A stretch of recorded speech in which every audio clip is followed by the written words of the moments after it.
Oke, jadi mari kita coba bahas lagi mengenai serialnya dari Chika Genu, aka Shadow Garden. Dan kali ini itu sendiri tuh masih mengenai isi dari volume ke-6-nya itu sendiri. Dan langsung saja lah, mari kita coba bahas. Nah, setelah kematian dari Gate Mono ya di bagian prolognya kemarin, chapter pertama pada volume ini itu sendiri tuh akan menceritakan mengenai usaha dari si Christina Hope untuk bisa yang namanya itu melawan Eliza yang telah menyebabkan kerusuhan pada volume-volume sebelumnya gitu kan, dan tentu saja dengan menggunakan jalur hukum. Nah, chapter pertama dibuka dengan penampakan dari si Christina yang baru aja tuh bangun dari tidurnya, dimana sepertinya dia itu tidur cukup larut malam tuh setelah mengumpulkan beberapa bukti yang bisa menjeratkan si Eliza ini tuh ke penjara.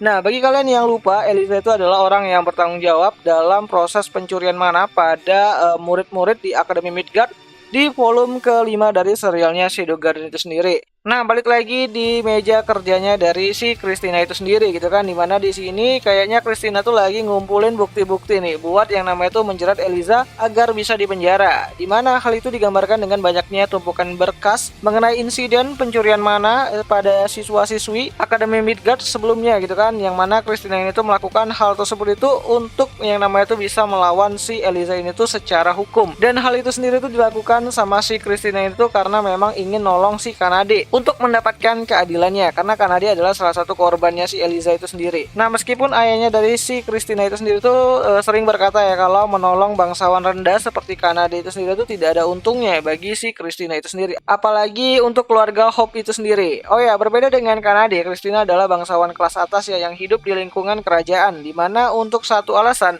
sekarang itu dia harus tinggal di villa pribadi milik keluarga besar Hope itu sendiri, dimana hal ini tuh dilakukan agar Christina ini tuh terlindungi dari orang-orang yang ingin membunuhnya. Walaupun sebelumnya Christina tuh lebih suka yang namanya itu tinggal di asrama sekolah. Ya, Christina tahu kalau lawannya itu adalah Gate Mono yang merupakan hakim korup yang terlibat langsung dengan 30 Connect Sword gitu kan, dan Gate juga dikenal dengan hakim yang korup yang selalu saja tuh bisa meloloskan kliennya dan menutupi beberapa bukti kejahatan, bahkan jika itu harus menggunakan cara yang kasar seperti pembunuhan. Nah, Christina berpikir kalau jika memiliki uang, kekuatan, dan juga kekuasaan bisa saja melakukan apapun yang mereka mau gitu kan, termasuk membeli hukum itu sendiri. Dan untuk kasus dari Eliza ini itu sendiri, Gate berencana untuk membuatnya menjadi sebuah kasus kecelakaan biasa dan membuat si Eliza ini tuh bisa bebas dari jeratan hukum. Ya, untuk melawan 13 Connect Sword dibutuhkan kekuatan yang cukup besar banget seperti Shadow Garden, dimana Christina juga membayangkan bagaimana 13 Connect Sword ini itu sendiri tuh dikalahkan oleh Shadow. Namun sekali lagi tidak ada jalan untuk melakukan kontak dan juga meminta bantuan kepada mereka. Nah, Christina yang lelah dengan kasusnya si Eliza mulai menyimpan semua berkas mengenai kasus tersebut dan membuka berkas lain mengenai Shadow Garden. Dan seperti yang dilihat Christina bahwa tidak ada jejak-jejak untuk melacak mereka. Laporan-laporan yang dikumpulkan sama si Christina itu sendiri mengenai Shadow Garden hanya memuat kejadian-kejadian yang pernah Shadow Garden lakukan secara skala besar, seperti penampakan Shadow Garden di bagian utara kerajaan Midgard sebelumnya. Namun selebihnya tidak ada jejak yang bisa mencari keberadaan mereka. Nah, di laporan Christina itu sendiri, Shadow Garden digambarkan sebagai kelompok pemberontakan. Namun bagi Christina yang telah bertemu langsung dengan si Shadow, ia berpikir bahwa Shadow Garden adalah kelompok yang melindungi pihak yang tertindas. Nah, saat Christina ini tuh memikirkan Shadow Garden, tiba-tiba saja tuh ayahnya tuh masuk tuh ke kamarnya dan memeriksa keadaan anaknya tersebut yang sepertinya itu kurang tidur tuh. Nah, di sini ayahnya Christina tuh langsung mengatakan untuk Christina tidak terlalu yang namanya itu ngotot buat ngalahin si Gate Mono itu sendiri, apalagi mengganggu kelompok dari 13 Connect Sword itu sendiri.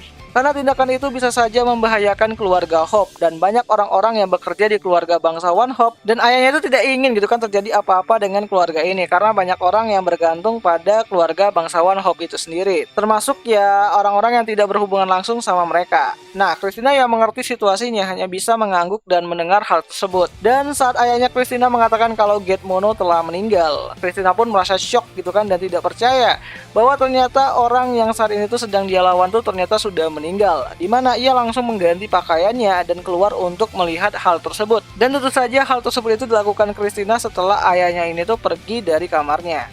Nah, di TKP pembunuhan Gate gitu kan kita diperlihatkan mengenai istri baru saya nih. Siapa lagi kalau bukan Alexia Midgard gitu kan. Dimana di sini Alexia mencoba untuk menjadi detektif dengan cara menyelidiki jejak kaki berdarah yang ada di bagian koridor kantornya si Gate Mono itu sendiri. Ya, meskipun sudah diperingatkan sama pengawalnya untuk tidak banyak menyentuh TKP agar tidak merusak bukti kejahatan, Alexia merasa sentimen gitu kan dengan mengatakan kalau ia tuh paham gitu kan soal itu sambil memarahi pengawalnya tersebut. Ya, Alexia kalau lagi galak tuh emang nambah-nambah tuh kawannya gitu kan. So, tak lama kemudian Christina sampai di lokasi tersebut dan menyapa si Alexia. Nah, Alexia dan Christina adalah orang yang sama-sama terlibat dalam insiden terorisme di volume sebelumnya, yang mana mereka juga sama-sama adalah korbannya sih. Nah, singkat cerita di sini tuh Alexia menjelaskan kalau dia itu masih belum bisa tuh masuk ke dalam TKP utama karena belum dapat izin tuh. Dan karena itulah dia mencoba untuk menyelidiki jejak kaki darah yang ada di koridor, di mana Alexia berpikir kalau pelaku sangat tenang banget nih, terkesan santai banget gitu kan saat membunuh si Gate Mono itu sendiri, dimana normalnya orang biasanya akan buru-buru kabur saat berhasil membunuh si Gate itu sendiri, tapi pelaku kali ini tuh cukup aneh tuh. Bahkan Christina juga berpendapat kalau Gate itu dihabisi sama 13 Connect Sword itu sendiri karena dianggap terlalu menonjol mengenai kasus penanganan dari si Eliza itu sendiri. Nah, saat lagi asik-asik ngobrol gitu kan sambil jadi detektifan, itu pelayannya Alexia tuh tiba-tiba aja tuh datang sambil mengatakan kalau si Tuan Putri itu udah bisa masuk ke TKP utama. Nah, singkat cerita Alexia dan Christina pergi ke sana gitu kan dan bertemu sama si Grey. Nah, Grey adalah ketua dari divisi penyelidikan dari Ordo Kesatria Midgard. Nah, Grey memperbolehkan Alexia melihat lokasi TKP tapi tidak mengizinkannya untuk menyentuh apapun yang ada di dalam sana. Dan saat Grey meninggalkan Alexia untuk kembali bekerja, Alexia langsung menuju ke tempat mayatnya si Gate Mono, yang mana di sini Gate meninggal dengan sebuah kartu yang menancap di keningnya gitu kan. Ya, tepatnya itu adalah di bagian tengah dari kedua bola matanya, dimana saat Christina juga masuk untuk melihat setelah mendapatkan izin dari si Alexia, Christina pun berpikir kenapa Gate bisa mati hanya dengan sebuah kartu remi. Ya, kartu remi tersebut itu adalah kartu remi edisi khusus dari perusahaan Mitsugoshi dengan kartu yang menggambarkan Ace of Spades gitu kan, dimana menurut Alexia sangat sulit menemukan siapa saja yang membeli kartu tersebut itu dari Mitsugoshi karena jumlahnya udah pasti ribuan gitu. Namun Christina yakin kalau ada maksud lain nih dari cara membunuh yang aneh tersebut, apalagi motifnya itu juga masih belum diketahui. Dan juga menurut si Alexia hanya orang yang memiliki keterampilan dalam menggunakan mana tingkat lanjut nih yang bisa membunuh seseorang itu hanya dengan selembar kartu remi. So, singkat cerita saat si Alexia ini dan juga Christina tuh lagi berdebat mengenai hal tersebut, salah satu korban ternyata ada yang masih hidup dan mengaku kalau sosok yang menyerang mereka tersebut itu adalah badut sirkus, yang mana itu membuat Grey dan Alexia tidak percaya. Namun saat korban-korban lainnya juga mulai sadar dan mengatakan hal yang sama, Grey pun mulai sedikit percaya nih dengan apa yang mereka katakan. Meskipun dia masih sulit ya untuk mempercayai hal tersebut gitu kan, dan memerlukan tindakan lebih lanjut mengenai peristiwa tersebut. Ya, seorang badut yang membunuh orang penting dengan selembar kartu remi ini sudah seperti lelucon yang membuat Grey ini tuh pusing gitu kan, dimana saat Alexia ini tuh mengatakan kalau ini adalah pembunuhan yang sulit untuk dipecahkan, Grey pun menolak dan menjawab kalau ini hanyalah kasus pembunuhan sederhana. Karena menurut Grey, membunuh dengan meninggalkan pesan kepada para korbannya hanyalah ada di cerita-cerita novel, seperti novel Sherlock Holmes yang ditulis sama Natsume Sensei. Nah, Natsume Sensei ini tuh adalah nama penanya dari Beta ya.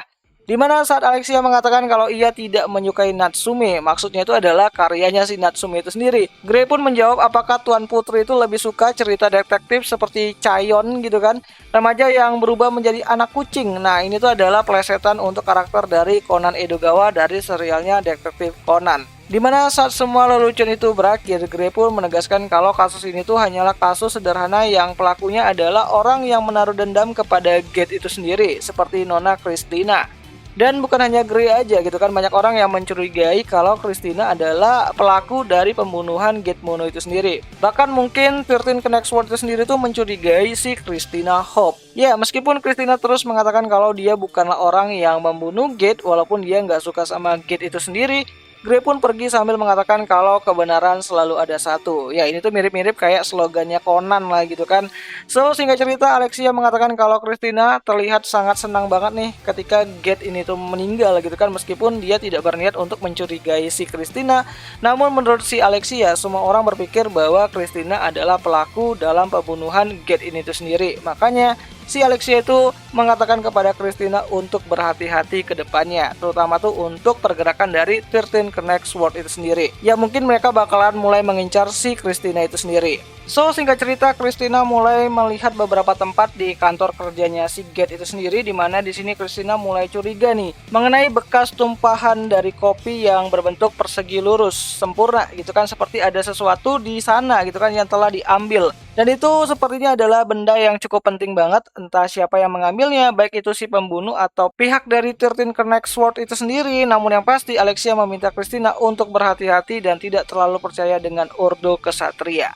So kira-kira seperti itulah untuk isi dari chapter pertama dari volume ke-6 dari serialnya Shadow Garden untuk bagian pertama ya, karena ini chapter satunya itu belum selesai. Dimana video kali ini tuh bakal aku bagi-bagi tuh kan, biar tidak ya terlalu panjang lah untuk kalian tonton, karena sayang kuota gitu kan. Dan ya itu aja lah dulu mengenai video kali ini, dan jika ada yang salah aku minta maaf. Dan untuk kalian yang pengen nonton animenya, kalian bisa nonton langsung di aplikasi Vidno, dan tentu aja tautannya sendiri udah aku taruh di kolom deskripsi. Dan ya itu aja lah dulu mengenai video kali ini, dan sampai jumpa di pembahasan anime lainnya. Jani.